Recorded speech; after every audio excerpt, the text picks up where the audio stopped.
भाजप महायुतीच्या सत्ता काळात राज्यात गुन्हेगारीने नवा उच्चांक गाठला आहे।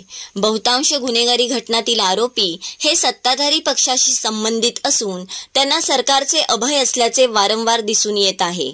गेल्या काही दिवसात राज्यात घडलेल्या विविध गुन्हेगारी कृत्यांमध्ये राष्ट्रवादी काँग्रेस अजित पवार गटाच्या पक्षाशी संबंधित लोकांचा मोठा सहभाग दिसून आला आहे।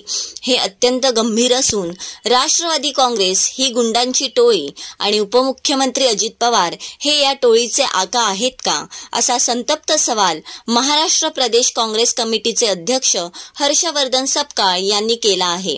मुंबईत गांधी भवन येथे झालेल्या पत्रकार परिषदेत ते बोलत होते। बोलताना हर्षवर्धन सपकाळ म्हणाले की बीडच्या मस्साजोगच्या घटनेतील आरोपी, पुण्याच्या Porsche car drunk and drive प्रकरणातील आरोपी, कोयता गँग, शेल्टर होमच्या नावाखाली तरुणींचा लैंगिक अत्याचार करणारा शंतनू कुकडे, त्याचा सहकारी राष्ट्रवादीचा दीपक मानकर आणि वैष्णवी हगवणे या भगिनीचा हुंडासाठी छळ करून तिचा जीव घेणारे राजेंद्र हगवणे हे सर्व आरोपी राष्ट्रवादीशी संबंधित आहेत। या सगळ्या प्रकरणातील आरोपी अजितदादांच्या पक्षातलेच कसे? सगळ्या गुंडांचे पालकत्व सत्ताधाऱ्यांनी घेतले आहे का, असा सवाल सपकाळ यांनी उपस्थित केला। The best thing team Mumbai.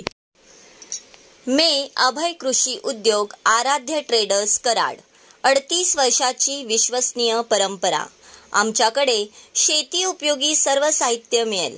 कीटकनाशके, बी बियाणे, खते तसेच बॅटरी पंप, एचटीपी पंप, हात पंप, टोकन यंत्र, सायकल कोळपे, ताडपत्री, कडबाकुट्टी, हाऊस पाईप, पेट्रोल पंप, अर्थफोगर, drip injector, water pump, grass cutter, chainsaw, weeder, headlamp तसेच सर्व साहित्यांचे स्पेअर पार्ट मिळतील। आमचा पत्ता 5 नंबर गेट समोर, कृष्णा बँके शेजारी, शनिवार पेठ, मार्केट यार्ड, कराड 415110। संपर्क देशमुख बंधू 8600771123 आणि 9527629625।